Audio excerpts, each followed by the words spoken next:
अस्सलाम वालेकुम। E-com you में आपको वेलकम कहते हैं, खुश आमदीद।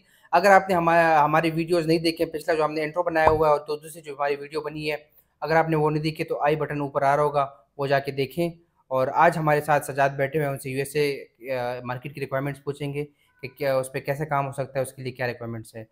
अस्सलाम वालेकुम सजाद, कैसे हैं आप? वालेकुम सलाम उस्मान, आप कैसे हैं? अल्हम्दुलिल्लाह ठीक।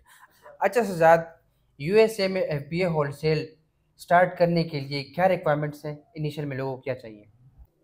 अच्छा उस्मान, एफबीए होलसेल स्टार्ट करने के लिए सबसे ज़रूरी चीज़ जो है, सबसे पहले आपने घबराना नहीं है, क्योंकि एफबीए होलसेल में बिल्कुल भी लॉस के चांसेस नहीं है। सेफेस्ट बिजनेस है एफबीए होलसेल। दूसरी आपने बात ये कही कि एफबीए होलसेल यूएसए मार्केट में स्टार्ट करने के लिए आपको क्या रिक्वायरमेंट्स चाहिए, क्या क्या रिक्वायरमेंट्स है बेसिकली। तो सबसे पहले जो है आपके साथ नॉलेज होना चाहिए। ठीक है, अगर आप एज ए वीए काम करना चाहते हैं या आप खुद बिजनेस स्टार्ट करना चाहते हैं एफबीए होलसेल, तो आपके पास सबसे ज़रूरी चीज़ जो है वो नॉलेज होनी चाहिए कि एफबीए होलसेल मॉडल पे किस तरह काम करते हैं।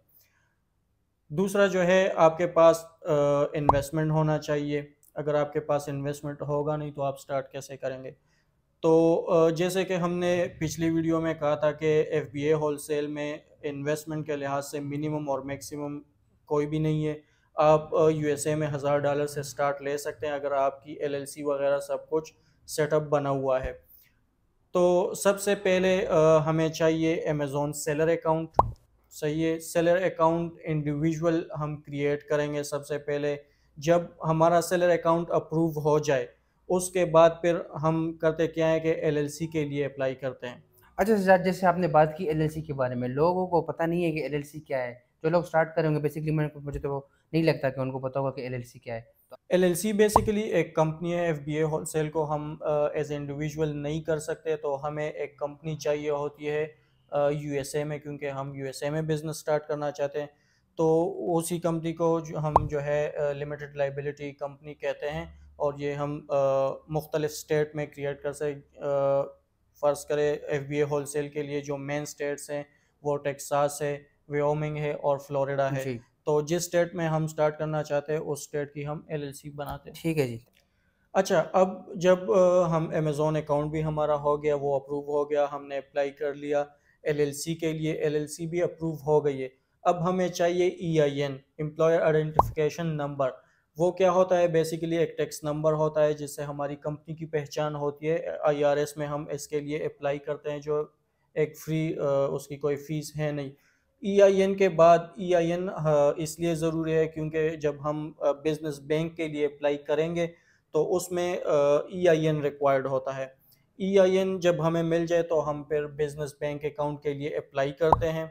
और जब हमारा बिजनेस बैंक अकाउंट अप्रूव हो जाए, उसके बाद फिर हम क्या करते हैं, सेलर परमिट और रीसेल सर्टिफिकेट बनाते हैं। जैसे आपने बात की रिसेलर परमिट और रिसेलर सर्टिफिकेट, हमने तो रिसेलर सर्टिफिकेट का सुना था, ये रिसेलर परमिट क्या होता है? देखिए उस्मान, सेलर परमिट एक अलग चीज़ है और रीसेलर सर्टिफिकेट अलग चीज़ है। सेलर परमिट हमें किस लिए चाहिए? सेलर परमिट हम इसलिए लेते हैं ताकि हम चार्ज कर सके कस्टमर को सेल्स टैक्स के लिए। जब हम सेलिंग करेंगे अमेज़ॉन पे, तो इसलिए हमें सेलर परमिट चाहिए ताकि हम अपने एंड कस्टमर जो हमारा है उसको सेल्स टैक्स चार्ज कर सके। ठीक है। रीसेलर सर्टिफिकेट एक अलग चीज़ है। वो हम जब परचेजिंग करते हैं अपने ब्रांड डिस्ट्रीब्यूटर से, तो हम वो देते हैं अपने ब्रांड या डिस्ट्रीब्यूटर को परचेजिंग के टाइम, उनके रिकॉर्ड के लिए, ताकि उनके पास ये पड़ा हो कि हमने उनसे परचेज किया हुआ है और हम टैक्स एग्जेम्प्ट करें।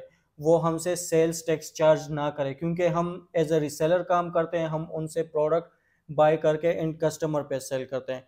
तो इसलिए सेलर परमिट और रीसेल सर्टिफिकेट जो है अलग चीज़ है।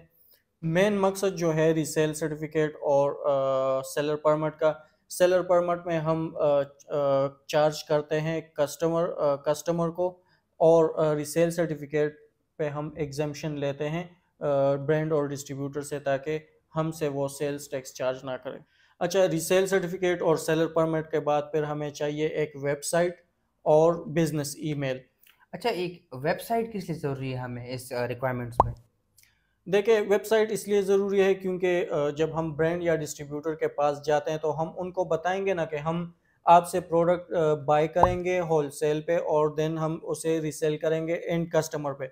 तो यहाँ पर वो हमसे लाजमी बात है कि ये पूछेंगे कि आपने कहाँ पर रीसेल करना है। तो डायरेक्टली एफबीए होलसेल में हम अमेज़ोन का नाम नहीं लेते कि हम डायरेक्ट अमेज़ोन पे सेल करते हैं। तो इसलिए अगर हमारे पास फिजिकल एक स्टोर है यूएस में जहाँ हम सेलिंग करते हैं, फिर तो वेबसाइट की ज़रूरत ही नहीं है। अगर वहाँ पर हमारे पास स्टोर नहीं है, फिर वेबसाइट लाजमी इसलिए है कि हम उनको बताएंगे कि हमने वेबसाइट पर सेल करनी है, रीसेल करना है प्रोडक्ट्स, और उसके साथ साथ अमेज़ोन, ईबे, वॉलमार्ट जो भी है उसके जी, उस पे भी सेल करते हैं। तो यहाँ पर वो थोड़ी फिर ठीक हमारे है। साथ नरमी करते वेबसाइट हैं। इसके लिए ज़रूरी है। जी। नेक्स्ट उसके लिए क्या चाहिए और लास्ट रिक्वायरमेंट क्या है नेक्स्ट उसकी? लास्ट जो है वो ईमेल है, अच्छा, बिज़नेस ईमेल। Business email. बिल्कुल। अगर हम लोकल जीमेल वगैरह से मेल करें तो वो क्या सही नहीं होगा? देखिए, जीमेल एक तो हमारे जीमेल कैसे होते हैं, खानजी एट द रेट ऑफ फलाना ढिंगला, जी, तो एक वो तो प्रोफेशनल नहीं लगता। ठीक। दूसरी बात, ये स्पैम फोल्डर में जाते हैं हमारे जी, ईमेल्स। जब हम अपने डोमेन के अंडर एक बिजनेस ईमेल हम बनाते हैं, एक तो वो प्रोफेशनल लुक देता है, ठीक सही है। है। जब आगे डिस्ट्रीब्यूटर को हम ईमेल करते हैं तो उनको भी पता है कि एक बिजनेस की तरफ से हमें मेल आया है। ईमेल आया हुआ है। ठीक है, तो इसलिए बिजनेस ईमेल जो है वो ज़रूरी है। ठीक है। ओके जी। अच्छा, जैसे आपने बात की एलएलसी के बारे में, इसके रिक्वायरमेंट्स मैं जल्दी लोगों को बता देता हूँ। एलएलसी चाहिए, ईआईएन नंबर चाहिए, बिज़नेस ईमेल चाहिए, वेबसाइट चाहिए और रीसेलर सर्टिफिकेट चाहिए और रीसेलर परमिट चाहिए। ठीक है जी? देखिए उस्मान, एक बात मैं ऐड करना चाहता हूँ यहाँ पर, स्पेशली वेबसाइट के बारे में। जी, जी। वेबसाइट में हम जितने भी पाकिस्तानी एफबीए होलसेल करते हैं, ज़्यादातर लोग हम कहते हैं डमी वेबसाइट बनाएंगे होलसेल के लिए। जब हमारा डमी वेबसाइट होता कैसे, one page website, two page website होता है। हम सिंपली होम पेज सिंपल बना लेते हैं और शॉप का पेज बना लेते हैं। डमी वेबसाइट, बिल्कुल ये डमी वेबसाइट होता है, इस पे प्रोडक्ट फेक होते हैं।